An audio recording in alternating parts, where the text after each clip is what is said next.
ക്രിസംഗികളെന്ന് വിളിക്കപ്പെടുന്ന ചാനലുകൾ വളരെ ശക്തമായ ചില വിമർശനങ്ങൾ ഉന്നയിക്കുന്നു. അതിലേറ്റവും പ്രധാനപ്പെട്ടത് ഞാൻ മുസ്ലിം പക്ഷപാതിയാണെന്നുള്ളതാണ്.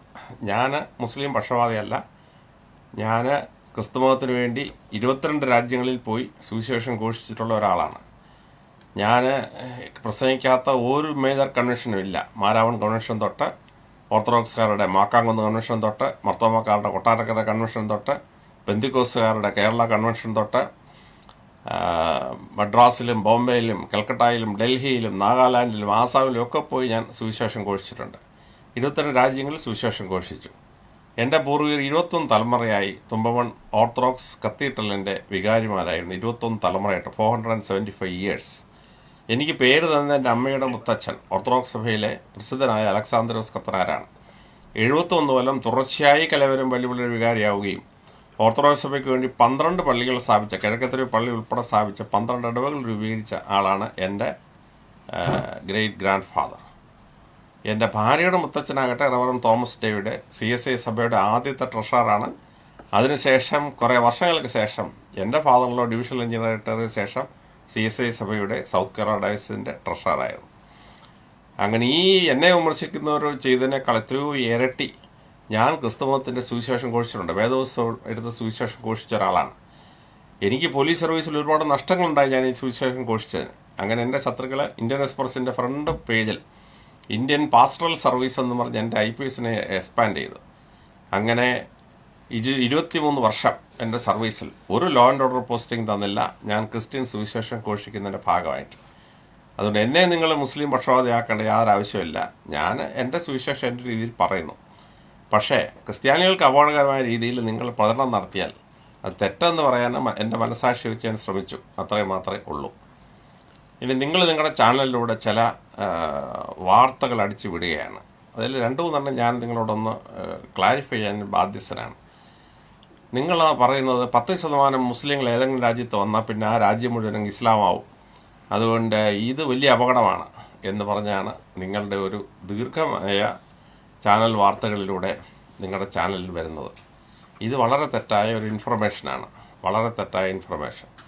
കാര്യം എന്താണെന്ന് വെച്ചാൽ ലോകത്തിലെ 2-3% ചെന്ന ക്രിസ്ത്യാനി ആ രാജ്യങ്ങൾ മുഴുവൻ ക്രിസ്തുമതത്തിലേക്ക് മാറ്റിയത് എങ്ങനെയെന്ന് നിങ്ങൾ ചരിത്രത്തിൽ മനസ്സിലാക്കിയിട്ടുള്ളൊരു സംഭവമല്ലേ. യൂറോപ്പിൽ ക്രിസ്ത്യാനി പോയി 1% പോലും ഉണ്ടായിരുന്നില്ല. അവിടുത്തെ പ്രധാന മതം മിത്രായിസമായിരുന്നു. അവരുടെ മുഴുവൻ ക്ഷേത്രങ്ങളും അടിച്ച് തകർത്ത് അവരുടെ പൂജാരിമാരെ മുഴുവൻ ഡ്രൂയിഡ്സ് എന്ന് പറഞ്ഞ് കൊന്നൊടുക്കി, സൂര്യമതക്കാരെ മുഴുവൻ കൊന്നൊടുക്കി, സൂര്യഭഗവാന്റെ ജന്മദിനമായ ദിനത്തെ ക്രിസ്മസ് ആക്കി മാറ്റി, അവരുടെ പ്രധാനപ്പെട്ട ദേവത ഇയോസ്റ്റർ അതിനെ പിടിച്ച് ഇയോസ്റ്റർ ഉത്സവം പിടിച്ച് ഈസ്റ്റർ ആക്കി മാറ്റി. ഇങ്ങനെ യൂറോപ്പ് മുഴുവൻ അവിടുത്തെ തദ്ദേശവാസികളെ കൊന്നൊടുക്കി ഇസ്ലാം മതം പ്രചരിപ്പിച്ചാണ്. അമേരിക്കയിൽ പോയി. അമേരിക്ക ആകെ 250 ക്രിസ്ത്യാനിയാണ് പോയത്. നിരന്തുണ്ടായി 2.5 കോടി റെഡ് ഇന്ത്യൻസിനെ കൊന്നൊടുക്കി. അസ്റ്റക്കുകളെ മായന്മാരെയും ഇങ്കാസിനെ മുഴുവൻ കൊന്നൊടുക്കി. അവരുടെ ഒരൊറ്റ ആരാധനാക്ഷേത്രം ഇനി ബാക്കിയുണ്ടോ? അവരുടെ സ്ത്രീകളെ ബലാത്സംഗം ചെയ്ത് 5 കോടി മുളാറ്റോസ്, അതായത് റെഡ് ഇന്ത്യൻ സ്ത്രീകളെ ബലാത്സംഗം ചെയ്തുണ്ടായ കുട്ടികൾ മുളാറ്റോസ് നമ്മൾ അറിയപ്പെടുകയാണ്. ക്രിസ്ത്യാനികൾ ഓസ്ട്രേലിയയിൽ പോയി. അവിടെ എന്ത് ചെയ്തു? അവിടെ മവോറീസ് ഉണ്ടെന്ന് അവരെ മുഴുവൻ കൊന്നൊടുക്കി. ടസ്മാനിയയിൽ ഒറ്റ ടസ്മാൻ ബാക്കിയില്ല. എന്നിട്ട് അത് പിടിച്ചെടുക്കുകയാണ്.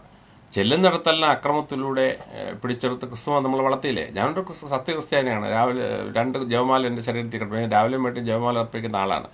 ദിവസവും പള്ളിയിൽ പോകുന്ന ക്രിസ്ത്യാനിയാണ്, സത്യക്രിസ്ത്യാനിയാണ്. അവരുടെ ചരിത്രം നമ്മൾ തെറ്റിച്ച് പറയാൻ പാടില്ല. ഇസ്ലാം ഇങ്ങനെ പോകുന്നിടത്തെല്ലാം പിടിച്ചെടുക്കുന്നു എന്ന് അവരെ കുറ്റപ്പെടുത്താൻ പാടില്ല. വാളുകൊണ്ട് ഇസ്ലാം മതം വളർത്തിയെന്ന് പറയുകയാണ്.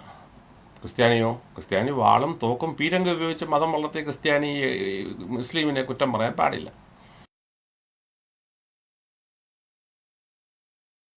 നിങ്ങളുടെ ചാനലിൽ എന്നെ കുറ്റം പറഞ്ഞിട്ടിറക്കിയ ആ സീരിയലിൽ തൊട്ട് താഴെ വേറൊരു വാർത്ത കൊടുത്തിരിക്കുകയാണ്.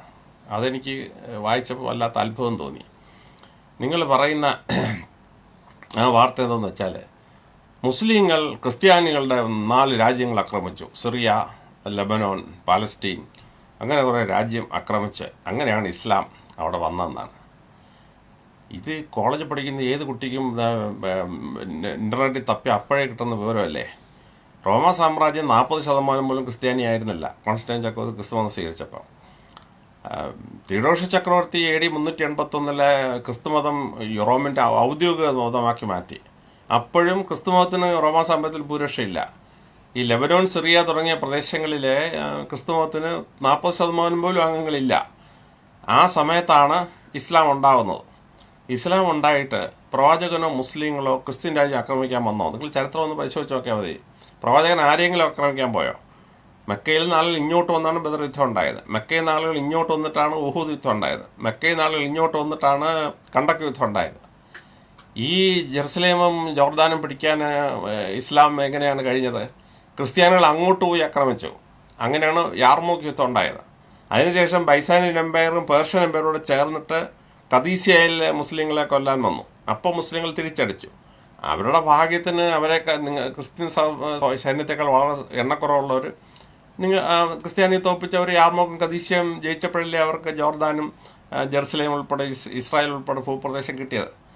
അപ്പോൾ അത് ഏത് കുട്ടിക്ക് ഏത് സമയത്തും വെരിഫൈ ആവുന്ന ഇൻഫർമേഷൻ നമ്മുടെ ചാനലിൽ കൂടെ തെറ്റായ രീതിയിൽ വ്യാഖ്യാനിക്കാമോ? അത് ശരിയല്ല. ഇനി വേറൊരു കാര്യം തിരിച്ച് നമ്മൾ ആലോചിക്കണ്ടേ, ക്രിസ്ത്യാനി ആക്രമിക്കാത്ത ഏതെങ്കിലും ഒരു മുസ്ലിം രാജ്യം കാണിച്ചു തരാമോ? 64 മുസ്ലിം രാജ്യങ്ങളുണ്ട് ഈ ഭൂമിയിൽ. ആ 64 ക്രിസ്ത്യാനി ആക്രമിച്ചിട്ടുണ്ട്. ക്രിസ്ത്യാനി ആക്രമിക്കാത്ത ഒരൊറ്റ മുസ്ലിം രാജ്യം ബാക്കിയില്ല. ഒരു തവണ മുസ്ലിങ്ങളെ ക്രിസ്ത്യാനി ആക്രമിച്ചെന്ന് നിങ്ങൾ പറഞ്ഞെന്ന് വെച്ചോ, നിങ്ങൾ ക്രിസ്ത്യാനി തിരിച്ച് ഇറാഖ് എത്ര തവണ ആക്രമിച്ചു? 25 തവണ ആക്രമിച്ചു. കുരിശ് യുദ്ധത്തിൽ 12 തവണ ജെറുസലേമും ചുറ്റുമുള്ള പ്രദേശവും ആക്രമിച്ചു. അപ്പോൾ അവർ ഇങ്ങോട്ട് ഒരു തവണ ഒന്നെന്ന് പറഞ്ഞിട്ട് നമ്മൾ അങ്ങോട്ട് 25 തവണ പോയ ചരിത്രമല്ലേ ചരിത്രത്തിൽ കിടക്കുന്നത്. എന്നിട്ട് ഈജിപ്തും ഈ പറയുന്ന സിറിയയും പാലസ്റ്റീനും ഉൾപ്പെടെയുള്ള മുഴുവൻ സ്ഥലം, ലിബിയ, അൾജീരിയ തൊട്ടങ്ങേ അറ്റം വരെ, സ്പെയിനും പോർച്ചുഗലും തൊട്ട് മേലറ്റം വരെ, പിന്നെ തെക്കോട്ടുള്ള രാജ്യം എടുത്തു കഴിഞ്ഞാൽ ഇസ്ലാം പ്രചരിച്ചു വന്ന പാകിസ്ഥാൻ, ഇന്ത്യ, ബംഗ്ലാദേശ്, മലേഷ്യ ഉൾപ്പെടെയുള്ള മുഴുവൻ പ്രദേശവും. ഡച്ചുകാർ എന്ന് ലോകത്തിലെ ഏറ്റവും വലിയ ഇസ്ലാമിക രാജ്യം ഇന്തോനേഷ്യ പിടിച്ചു. ഡച്ച് ഈസ്റ്റ് ഇൻഡീസിനെ അതിനെ വിളിച്ചിരുന്നത്. ബ്രൂണൈ ക്രിസ്ത്യാനി പിടിച്ചടക്കി. എന്നിട്ട് മധ്യേഷ്യയിലുണ്ടായിരുന്ന മുസ്ലിം രാജ്യങ്ങളായിരുന്നു കസാക്കിസ്ഥാൻ, കിർഗിസ്ഥാൻ, ഉസ്ബെക്കിസ്ഥാൻ, താജിക്കിസ്ഥാൻ, ടർക്കമെനിസ്ഥാൻ. ഇത് മുഴുവൻ റഷ്യ എന്നുള്ള ഓർത്തഡോക്സ് ക്രിസ്ത്യാനി എന്ന് പിടിച്ചെടുത്തു. ഇനി ഇത്രയും കാലം ക്രിസ്ത്യാനിക്ക് പിടിക്കാൻ പറ്റാത്ത ഒറ്റ മുസ്ലിം രാജ്യം ഉണ്ടായിരുന്നുള്ളൂ, അത് അഫ്ഗാനിസ്ഥാനാണ്. ബ്രിട്ടീഷ് എംപയർ ഇവിടുന്ന് അങ്ങോട്ട് നോക്കി 1840 1981 അഫ്ഗാനിസ്ഥാൻ പിടിക്കാൻ പറ്റിയില്ല. അവസാനം റഷ്യക്കാർ അവിടുന്ന് ഇങ്ങോട്ട് പിടിക്കാൻ നോക്കി 1982. അവർ പകുതിയായപ്പോഴത്തേന് അമേരിക്ക എന്നുള്ള ക്രിസ്ത്യാനി വന്നിട്ട് അഫ്ഗാനിസ്ഥാൻ പിടിച്ചെടുത്ത് 20 കൊല്ലം ക്രിസ്ത്യാനിയോട് ഭരിച്ചില്ലേ. ക്രിസ്ത്യാനി ആക്രമിക്കാത്ത ഒരൊറ്റ മുസ്ലിം രാജ്യം ഇല്ല ഈ ഭൂമിയിൽ. അപ്പോഴാണ് നിങ്ങൾ പറയുന്ന 3 മുസ്ലിം രാജ്യം ക്രിസ്ത്യാനി ആക്രമിച്ചത്.